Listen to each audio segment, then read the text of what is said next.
한국과 일본의 외교장관들이 오늘 나고야에서 열린 G20 외교장관 회담에서 만났습니다. 어제 한일 군사정보보호협정 지소미아 종료를 6시간 앞두고 막판 반전으로 갈등을 일단 봉합한 뒤 처음으로 만남을 가진 겁니다.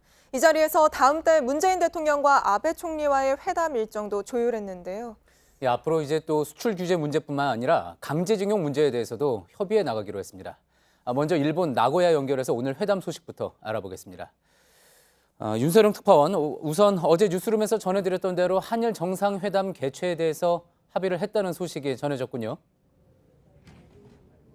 네, 두 장관은 이 다음 달 말 중국에서 열리는 한중일 정상회의에서 한일 정상회담을 개최하는 것을 조정하기로 합의를 했습니다. 외무성 측도 정상회담에 조정하기로 했다고 밝혔습니다. 정상회담까지 약 한 달여 기간 동안 의제 조율과 또 성과를 내기 위한 양측 간의 치열한 외교전이 펼쳐질 것으로 예상됩니다. 예. 자, 이번 양 외교장관의 회담은 예정보다 2배 길게 이어졌다고 하죠? 네, 당초 15분 회담을 예정을 했는데요. 35분이나 이어졌습니다. 회담은 진지한 분위기였다고 합니다. 강 장관은 전날 양국이 수출 당국 간 대화를 다시 시작을 함으로써 돌파구가 생겼다고 평가를 했는데요. 직접 들어보겠습니다.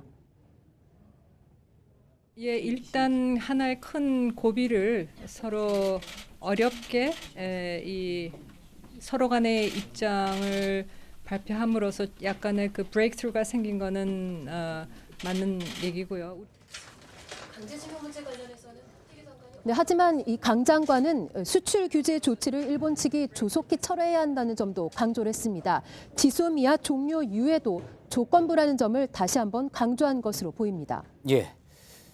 자, 양국 간에 돌파구가 생겼다, 이런 평가가 나오기는 했지만 강제징용 문제에 대해서는 아직도 의견 차가 큰 상황이죠.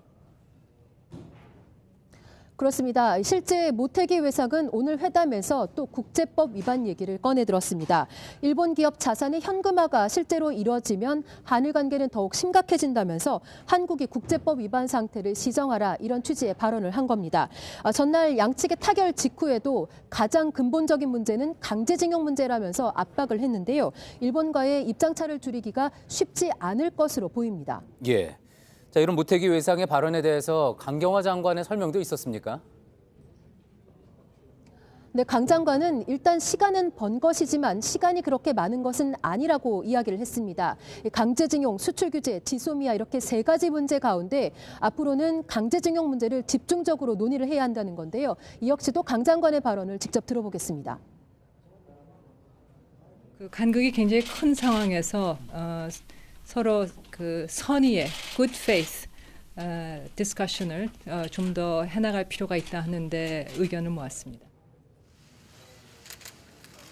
네, 앞으로 과장급, 국장급 채널은 물론이고 다자 외교 계기에 이 다양한 채널을 가동해서 협의에 나선다는 방침입니다. 예. 도쿄에서 윤서령 특파원이었습니다.